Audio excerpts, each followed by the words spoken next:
Hey everyone, and welcome back to the channel. My name is Hamish Hodder, and today we're going to be talking about Thor Industries and their third quarter 2019 results. And I think a lot of people will be interested to hear my thoughts on this because this is the first quarter that Thor has, after Thor has completed the acquisition. So in late 2018, and actually it didn't officially complete until this quarter, but they made an acquisition of Erwin-Hymer, which is the biggest RV manufacturer in Europe. And essentially this acquisition made Thor Industries the biggest RV manufacturer in the world, in the United States, and in Europe. So now they're dominating the world in terms of RVs. So a lot of people were interested to see how this would turn out, how much revenue gain would this cause for Thor Industries, what kind of effect would it have, and we're starting to see some of those effects in this quarter. So that's what I'm going to talk about in today's video. So with that said, let's just get straight into it, and we'll start by going through their overall financial results, and then I'll break down some of those financial results and talk about what they mean, because the service level numbers, as always, for Thor Industries, especially during this acquisition period, doesn't always tell the full picture of what is actually happening within the business. So to start off with, let's have a look at the income statement. So we've got revenue, which came in at 2.5 billion for the quarter, which was up 11% year over year. We had net income, which came in at 31.4 million, down 75% year over year. Ouch. That looks bad. And earnings per share was 59 cents, again down 76% year over year. Oh God, what is happening with Thor Industries? Don't worry, it's not as bad as it looks, and we'll talk about what that means in just a little bit. So moving on to the balance sheet, let's have a look at equity. So equity came in at $2 billion, which is actually up 5% in the past 9 months. So Thor Industries has continued to grow the equity within the business, and that's probably to be expected because they just made an acquisition, which means that while they did take on some debt, both businesses are profitable, so their earnings would have contributed to increasing the equity of this company. And then the final thing that we like to look at a top level basis is looking at cash flow. So in terms of free cash flow, for the past 9 months, it's been 92.1 million, which is actually only slightly down from last year. So even though you had net income, which was down 75%, which is the official profit figure, in terms of free cash flow, the actual amount of cash received and left by the business, it was pretty much the same for the first 9 months of 2019, this year, as it was the first 9 months of 2018. So in this video, we're going to discuss why there's such a discrepancy between the cash flow and the income statement. And it is in part as a result of these acquisition costs that the company is going through. So we'll talk about all of that in today's video. Now, before we get into talking about the income statement and all of that, I want to talk about debt, because this is the thing that's on a lot of people's minds at the moment when it comes to Thor Industries. So before the Erwin-Hymer acquisition, Thor Industries basically had zero debt. And they've had debt in the past, but they have a really strong history of taking on debt, making an acquisition, and then quickly paying down the debt to reduce the risk for shareholders. And in terms of the Erwin-Hymer acquisition, they had zero debt before the acquisition, and then it cost them $2.2 billion in debt in order to make this acquisition. So a huge amount of debt was taken on by this company. Remember, this company only makes about 300 or 400 million dollars in cash flow. So it's a huge amount of money, and this had a lot of people worried. There was even some other financial creators on the platform on YouTube that were making videos saying this company's in trouble, they're at the peak of their cycle, it's a value trap, they have so much debt, this is a really bad company, and this is an example of a bad company. And I don't hold that view at all, and I've never had that view. I've continuously bought Thor Industries stock while it's been falling over the past few months. And while at some points in the past it may have been a value trap because it was at the top of the cycle and it was at a high earnings multiple, it's certainly not in that position now. And then the other part of the creators' arguments would be that, or other people's opinions about Thor Industries would be that they have too much debt. And my confidence in Thor Industries comes from their ability to pay down debt in the past. So they have a great track record of consistently paying down their debt quickly. And for that reason, I don't mind if they take on a little bit more debt, because I know that they're going to be wanting to pay that down really quickly. And this is what Thor Industries does better than any other RV company. There's plenty of smaller RV companies that you may not have heard of that have gone bankrupt in recessions because they couldn't handle the debt. It's an industry that is very capital intensive, it requires a lot of investment, and many RV businesses take on debt to make those investments. And when it comes to the recession, no one's buying RVs and they get in a lot of trouble. And that's what people are worried about with Thor Industries. But let's talk about how Thor Industries is going with that debt. So they had 2.2 billion, and in the third quarter of 2019, they paid down 255 million. So that amount is now down to 1.9 billion left. And that seems like a lot, but you need to appreciate how much they've paid down. So they've paid 255 million already in one quarter. And it's not as if Thor Industries used all of their cash to do this. They have $500 million of cash on their balance sheet, and they have an additional $800 million in working capital, which is in receivables and that sort of thing. So money that is going to be coming in within the next 12 months. So that's a lot of money. That's $1.3 billion that they have in cash, or in cash and in a very cash equivalent, which is a trade receivable. It's money that's going to be coming in soon. So they could easily pay off this debt within the next few years. And I think that's something that people aren't appreciating with this company, is how centralized their focus is on paying down debt and how quickly they are going to do it.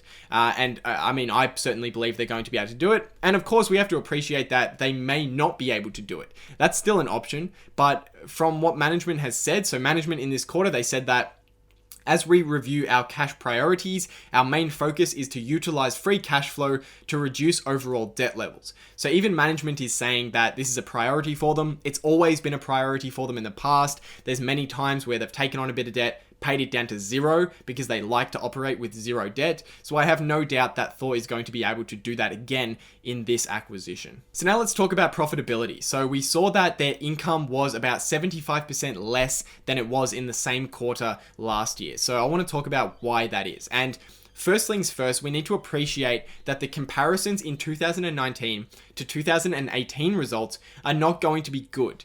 And I've talked about this in other videos in regards to Thor Industries. And the reason was that what happened was in 2017, there was a shortage of RVs. And what that meant is retailers that buy RVs from wholesalers, Thor Industries is a wholesaler. So retailers, they bought a lot of stock in 2018. And that meant that Thor Industries and other RV wholesalers had a huge amount of profitability in 2018. And then what happened was retailers overpurchased and they have too much stock now. The retail sales slowed down. It wasn't as expected, although it's still pretty strong. And what that meant was that retailers are letting their inventories go down and they're not reordering from companies like Thor Industries in 2019. And what that has done is it makes 2019 look really bad compared to 2018. So that's the first thing we need to get out of the way. So essentially what happened was the retail companies ordered too much in 2018, and now they're ordering a lot less. They're under ordering in 2019 to balance their inventory levels. And what that has done is we've seen a 25% drop in wholesale RV sales. So that is where this company is getting crushed in 2019, is that the retailers have too much stock, and they have too much stock because they ordered too much in 2018. So it's just a little bit imbalance there. But if you take a look at the monthly data for this year, comparing 2018 months to 2019 months, you can see that the orders are they're closing in on each other. The gap between them is smaller and smaller. And what I would expect is that towards the end of the year, the monthly for 2019 should pass 2018. And then in 2020, we should start to see growth in the wholesale industry again. But to be clear, none of this has got to do with retail sales. So retail sales tell us about demand for RVs by consumers. What is the demand? How many people are buying?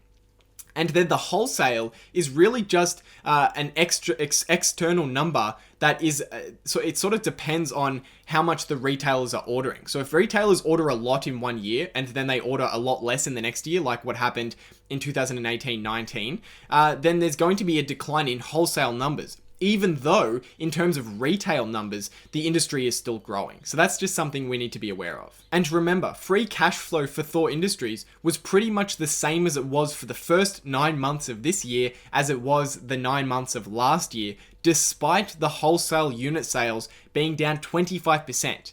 So wholesale unit sales dropped 25% and Thor Industries US sales dropped about 25%. But because of this acquisition from Erwin Hymer, their free cash flow was basically the same. And while we don't know specifically how much the European Erwin Hymer business added to Thor Industries' free cash flow, we know that it was a substantial amount because their free cash flow didn't drop even though their US sales dropped 25%. So if you could just imagine looking 5 or 10 years out now in Thor Industries, one, they've probably paid off all of their debt. The acquisition is complete, so there's no more acquisition related costs. Demand for RVs in the retail space is strong because there's cheap credit at the moment. Interest rates are rock bottom. People are buying things on finance because it's really cheap.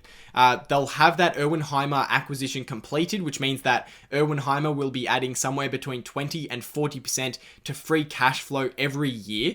And the Thor Industries the US wholesale sales will be substantially, or they should be substantially higher than they are now, even though they're in a dip right now. So what that means is that at the moment, you can buy a company that's costing 9 times free cash flow. And this is a company that's in the down cycle. So this is 9 times free cash flow when wholesale units are down 25%. What's going to happen when that goes back to normal? And what happens when that continues to grow as it has in the past at about 4% per year? Their free cash flow is very likely going to be substantially higher than it is today. And you can get an about 11% earnings yield or free cash flow yield on the stock right now. And if those earnings go up, the price you paid doesn't go up. So that means that the yield goes up. So this is a stock that at the current price could very well offer potentially a 15+% return or even more over the next 10 years. And of course, all of that is if we don't have a recession. If there is a recession, we need to be aware that this is a company that's probably going to have close to zero free cash flow, if not negative free cash flow. So I guess just to summarize, you shouldn't hate a company just because its price has been really high in the past.